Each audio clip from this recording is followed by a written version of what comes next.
Assalamualaikum warahmatullahi wabarakatuh. Salam sejahtera untuk kita semua. Di sini saya sedikit ingin menjelaskan mengenai rintisan bisnis rumah tangga, yaitu rintisan bisnis dari rumah. Sebenarnya bagaimana sih cara untuk memulai bisnis? Nah, di sini saya akan bahas satu persatu. Jadi, untuk memulai bisnis sendiri itu perlu bertanya pada diri sendiri. Sebenarnya apa sih yang paling berat untuk memulai usaha sendiri? Di sini bukan berarti memulai bisnis itu kita terkendala dengan modal, bukan seperti itu. Dan bukan juga karena kita tidak memiliki ide. Sebenarnya modal dan ide itu kita sudah memiliki, hanya saja kita tidak bertanya pada diri kita sendiri. Kemampuan saya seperti apa? Passion saya seperti apa? Yang saya kuasai itu seperti apa? Nah, itu yang harus kita olah dan kita perlu pahami dari diri kita sendiri. Dari keterampilan yang kita miliki, semakin kita olah, semakin kita kembangkan, maka itu akan semakin kita mengetahui passion kita seperti apa, dan itu bisa dikembangkan menjadi ide bisnis. Pembahasan yang selanjutnya, sebenarnya yang paling sulit itu adalah mempertahankan endurance bisnis atau bisnis yang tahan lama. Dalam hal ini, bisnis itu bukan hanya sekedar tren terus menurun atau bangkrut, bukan seperti itu. Tetapi bagaimana cara kita mempertahankan bisnis kita dalam persaingan, dalam tantangan, dalam kemajuan teknologi, untuk kita itu bisa berkembang dan kita bisa maju.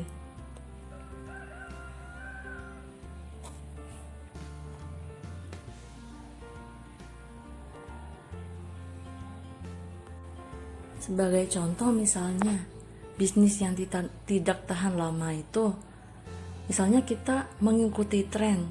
Nah, ya udah nih, misalnya waktu itu kita tren tentang kaos pisang nih ya. Nah, kita bikin nih kaos pisang. Tetapi ketika kaos pisang itu tidak menjadi tren lagi, kita tidak mempertahankan itu. Kita tidak berusaha untuk mengembangkan, kita tidak berusaha untuk mencari inovasi atau ide-ide baru lagi. Dan disitulah terjadi ketidaklamaan atau ketidaktahanan dalam berbisnis. Dapat dikatakan bahwa ya kita bangkrut, seperti itu ya, kita tutup usaha karena trennya sudah menurun, kita tidak mengikuti ide, kita tidak mengembangkan inovasi-inovasi, sehingga kita tidak bisa bertahan lama dalam berbisnis. Bagaimana cara memulai bisnis agar tidak menyerah? Nah, di sini kita perlu bahas sedikit demi sedikit. Membuka usaha sendiri, bisnis sendiri itu tidak mudah, membutuhkan waktu yang lama. Jadi tidak bisa instan seketika langsung berhasil atau berjaya. Perlu proses, perlu tantangan, rintangan yang dihadapi oleh setiap individu dalam mengembangkan bisnis itu sendiri. Nah, proses yang harus dilalui dalam kita untuk memulai dan membangun usaha itu ada 4. Yang pertama, kita harus memikirkan ide awal. Nah, kita mau membuat apa nih? Misalnya kita ingin membuat masker. Nah, maskernya itu seperti apa? Apakah masker scuba, ataukah masker yang tali, atau masker yang anak-anak untuk orang dewasa, atau yang lain sebagainya? Itu kita harus pikirkan seperti itu. Lalu kita juga harus memikirkan bagaimana sih nanti cara memproduksinya? Apakah dengan menggunakan mesin, dengan tenaga kerja manusia, atau mix di antara keduanya, yaitu menggunakan tenaga kerja manusia dan juga menggunakan tenaga kerja mesin, seperti itu. Yang kedua, setelah memikirkan ide, oke, kita memulai mencoba untuk membuka usaha. Misalnya tadi membuka usaha masker. Nah, dari kita membuka usaha, pasti kita memperkenalkan usaha kita dan juga mempromosikan usaha. Nah, dalam memperkenalkan dan mempromosikan, langkah pertama yang paling kita bisa lakukan secara sederhana adalah secara promosi, secara door to door. Biasanya kalau misalnya kita promosi dari mulut ke mulut atau secara door to door, itu biasanya kita sudah dikenal. Apalagi misalnya kita sosialisasikan atau kita promosikan dengan tetangga-tetangga dekat kita. Nah, itu nanti dari situ mereka akan percaya, mulailah tumbuh kepercayaan di antara masyarakat. Dan dari tetangga itu mungkin dia bisa menyebarluaskan informasi ke teman-teman yang lain, ke teman-temannya yang lain, sehingga itu bisa membuat kita itu usahanya terkenal, promosinya sampai kemana-mana. Dan nanti ketika kita berhasil dalam promosi, tentunya kita akan mendapatkan profit atau laba yang sebanding dengan usaha kita. Promosi bukan hanya sekedar door to door saja, tetapi kita juga bisa promosi dengan menggunakan sosial media. Misalnya yang paling sering digunakan, atau secara simpelnya deh, biasanya itu promosi lewat WA, itu yang paling sederhana karena semua orang pasti menggunakan WA. Setelah itu Facebook.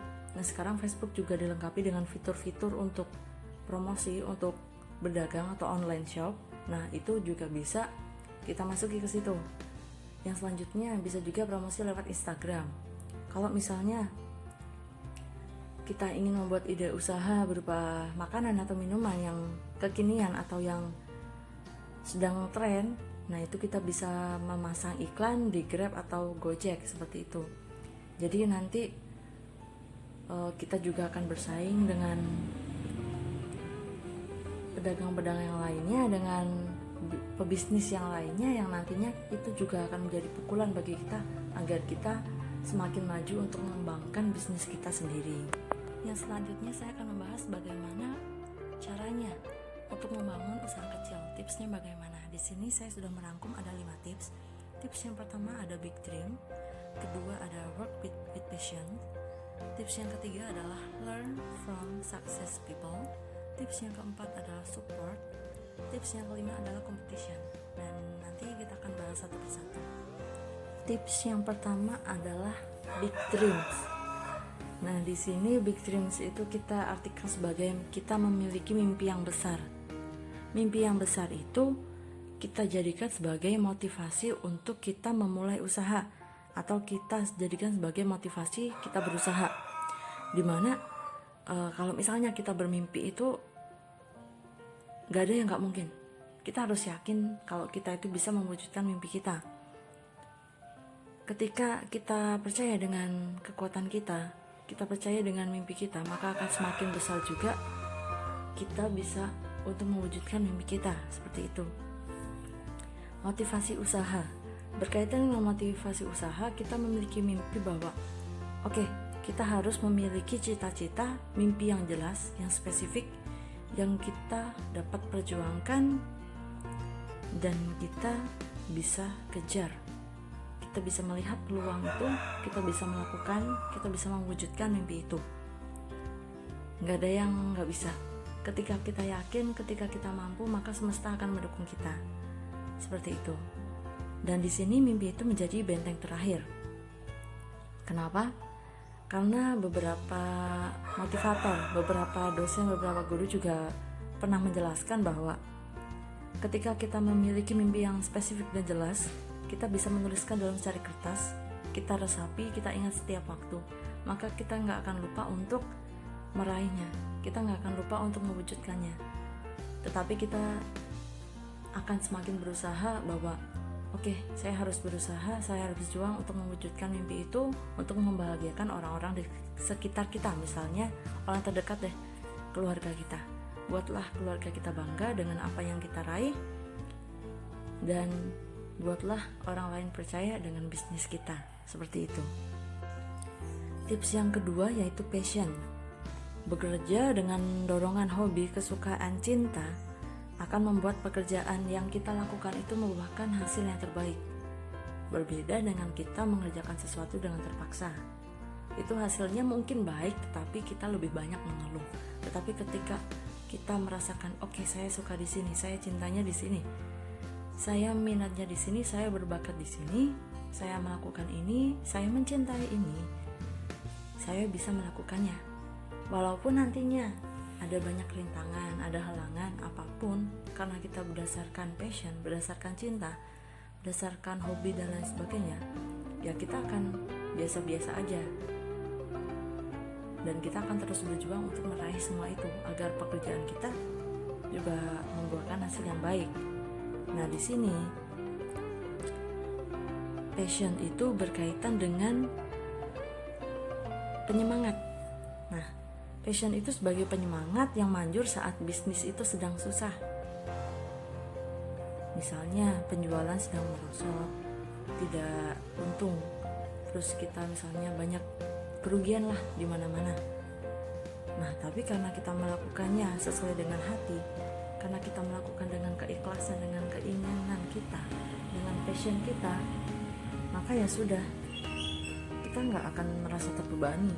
Kita akan terus berkarya untuk memberikan yang terbaik. Nah, di sini passion itu berkaitan dengan konsistensi.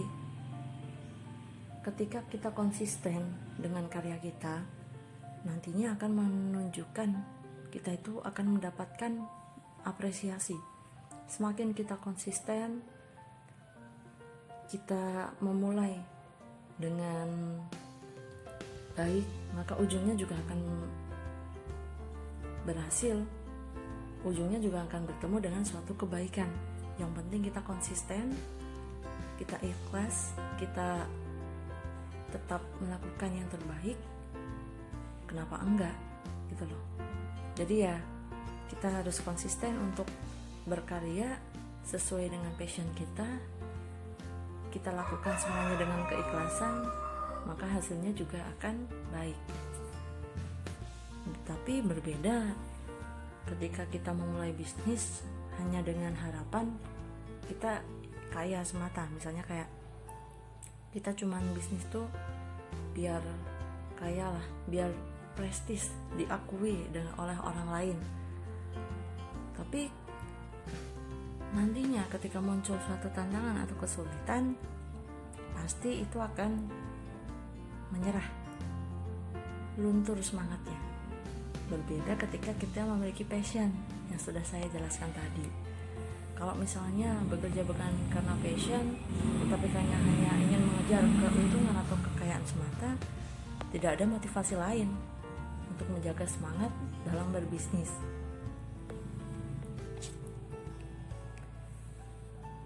Biasanya motivasi itu muncul dari dalam. Itulah yang disebut dengan passion. Tapi juga kita harus menyadari bahwa di mana sih sebenarnya passion saya, dan itu sebenarnya yang paling sulit adalah kita mengetahui diri kita sendiri. Apa yang kita mampu, apa yang kita lakukan itu mana sih yang benar-benar menunjukkan keahlian saya atau keterampilan saya. Seperti itu. Jadi memang untuk melakukan semua pekerjaan kita harus melakukan yang namanya bertanya pada diri sendiri. Kita juga harus menyadari bahwa passion kita itu di mana.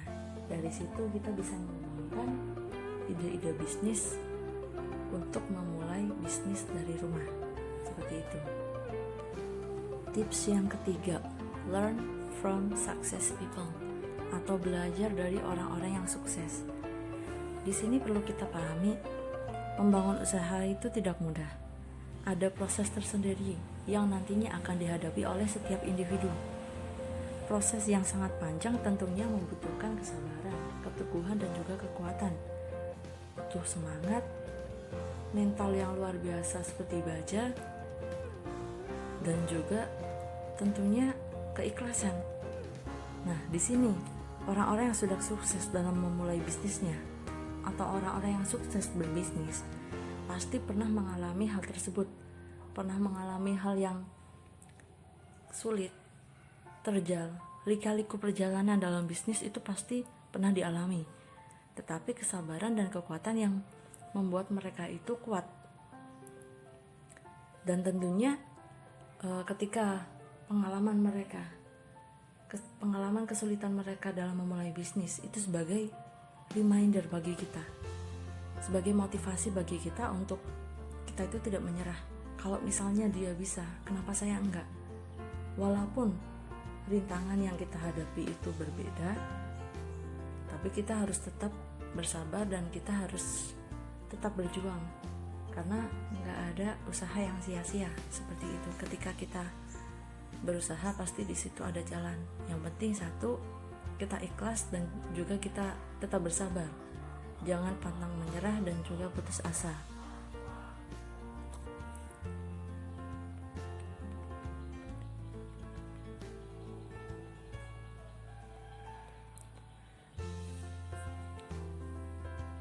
Nah, orang-orang yang sukses itu sebagai reminder yang kuat. Kadang-kadang misalnya ketika kita down, kita bisa datang nih ke seminar, kita bisa datang ke talk show, kita mendengar radio, televisi, majalah, tabloid, dan lain sebagainya, yang mana itu sebagai tempat kita memperoleh motivasi. Kita bisa membaca suatu kisah yang sukses yang nantinya akan menumbuhkan motivasi bagi kita. Oh iya, kalau misalnya dia pernah seperti ini, kenapa saya enggak? Di sini yang harus kita pahami adalah kita harus berjuang. Jadikan rintangan itu jadi suatu semangat ketika kita memiliki tantangan tersulit yang kita hadapi untuk memulai usaha sendiri. Jadi intinya semua ini harus kita jadikan semangat. Kita harus kuat dan juga sabar untuk memulai usaha. Tips yang selanjutnya adalah support.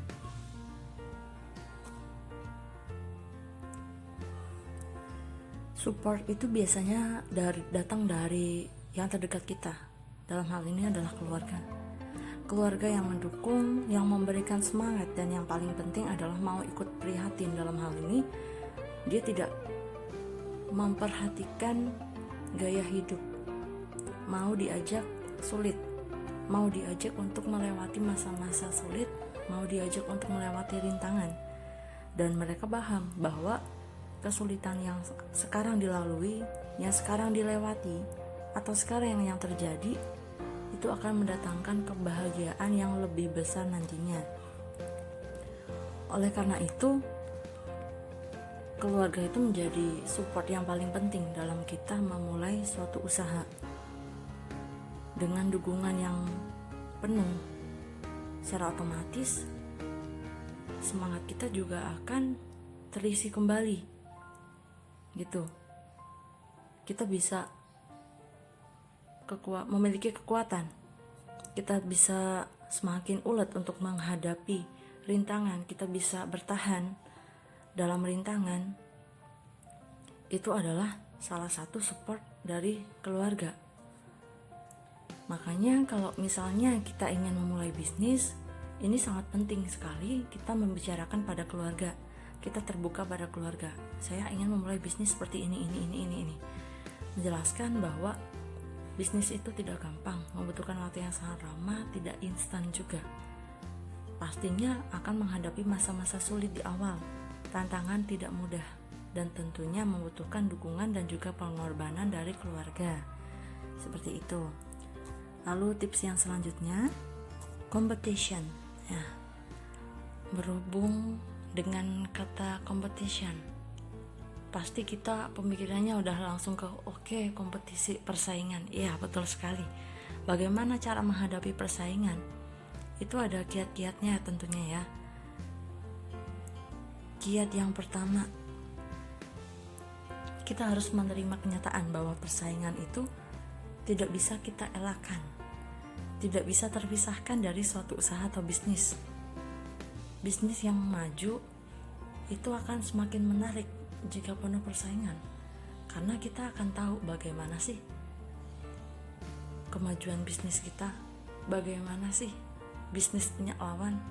Oh, berarti kalau bisnis lawan seperti ini, berarti saya harus mengembangkannya seperti itu. Jadi kita mencari celah untuk kita bisa bertahan, kita bisa bersaing dengan para pesaing kita. Yang kedua, tentunya adanya persaingan akan memberikan masukan ke dalam usaha kita.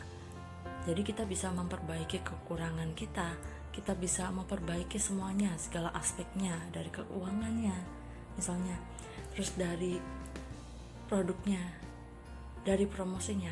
Nah, itu nanti kita bisa belajar dari persaingan itu. Yang ketiga, persaingan itu menunjukkan bahwa usaha yang kita lakukan itu memiliki potensi pasar yang baik, potensi pasar yang bagus, sehingga pesaing-pesaing itu bisa masuk. Ketika kita memiliki kedudukan atau kekuatan di dalam suatu pasar, pesaing bisa masuk dan berani masuk, otomatis kita memiliki potensi yang bagus. Karena apa? Karena semakin banyak orang yang bersaing, berarti memang menunjukkan bahwa kita mampu bersaing dengan mereka. potensi pasar yang kita duduki juga besar. Jadi kita bisa bersaing, kita bisa bertahan dengan pesaing-pesaing yang masuk ke dalam lingkaran persaingan bisnis. Seperti itu. Tentunya sebelum kita merintis suatu usaha atau kita memulai sebuah usaha, kita harus melakukan beberapa step yang harus kita lewati. Step yang pertama atau tahapan yang pertama, kita harus melakukan adanya riset pasar. Nah, di sini riset pasar itu berguna untuk mengetahui apa sih kebutuhan dalam masyarakat, apa sih yang sedang trennya, apa sih yang nanti akan menjadi tren beberapa tahun ke depan yang tidak akan pernah turun kalau misalnya kita melakukan inovasi. Bagaimana sih minat masyarakat? Bagaimana juga persaingan untuk memulai bisnis itu? Misalnya kita memulai bisnis membuat masker nih misalnya, persaingannya bagaimana, terus kebutuhan masyarakat bagaimana, daya tarik atau daya minat dari masyarakat itu seperti apa, apakah masker scuba, apakah masker kain yang tali, ataukah dengan sentuhan inovasi. Misalnya kalau yang sekarang lagi tren itu tie-dye, seperti masker Juputan, seperti itu ya. Kita harus melakukan riset pasar agar kita mengetahui peluang pasarnya seperti apa. Dari peluang tersebut kita bisa melakukan pembentukan tim. Salah satu kunci keberhasilan dalam merintis usaha adalah dukungan tim yang kuat, karena tidak mungkin kita melakukannya sendiri atau seorang diri. Pasti kita memerlukan adanya tim yang solid, yang tentunya mau diajak kerjasama dan memiliki arah tujuan yang sama. Kekompakan dalam tim, kekuatan dalam tim itu akan membuat bisnis kita akan semakin bertahan, akan semakin berkembang, dan tentunya kita akan semakin memiliki kekuatan pasar atau potensi pasar yang dapat kita duduki, yang nantinya akan menimbulkan persaingan yang sehat tentunya. Nah, setelah kita membentuk tim, tentunya kita harus membangun produk dan juga model bisnis.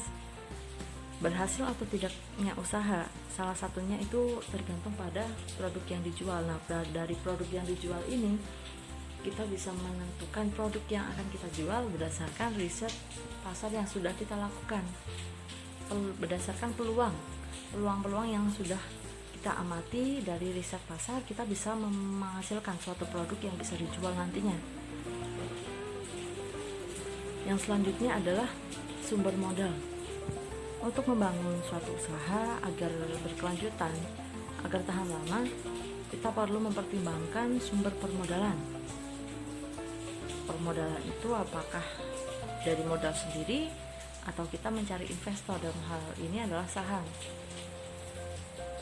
Modal sendiri itu ya semuanya apa-apa dari kita sebagai wirausaha, kita benar-benar mandiri, kita nggak minjem ke sana ke sini atau kita tidak menarik investor lah istilahnya. Itu namanya modal sendiri.